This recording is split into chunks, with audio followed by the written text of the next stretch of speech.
A lot of people basically in the nutrition industry really down ketogenic dieting. You know, they say it's bad for human performance. Dr. Lowery and I were one of the first to actually study the impact of ketogenic dieting on strength, on power, and on muscle mass. So when we formulate products, we're testing all these different combinations and seeing what's optimal. Once we find that optimal combination at ASPI, that's the formula that we use and prove it. We have all sorts of tests. We're looking at eye tracking, you know, being able to focus on something, just tons and tons of cognitive tests. We have all sorts of instruments and techniques to look directly at muscle mass.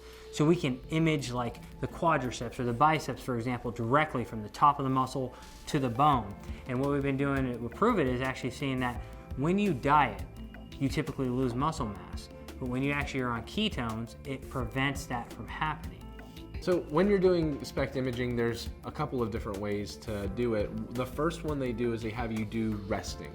So at rest, you just literally sit in a room for about 30 minutes, relax, and then they scan your brain. What we found was that like my brain is really busy. There's a lot going on, and at rest, that shouldn't be the case. There's a lot of noise, a lot of activity, and then you apply an intervention. So for me, it was 1 serving of Keto Nat.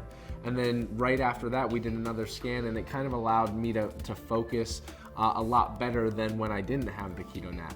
And then the third one we did was a cognitive trial. So we basically had me do a cognitively demanding task and then go into the SPECT imaging again to see how my brain lit up with and without ketones, and again saw an improvement with the ketone. Just after 1 serving of Keto Nat, we found that it basically stabilized my brain, allowed me to focus better and be more present in the moment. And that's something that I think we're gonna see a lot more keto research come out. Not only the ketogenic diet, but exogenous ketones as well, as how it can improve with that SPECT imaging.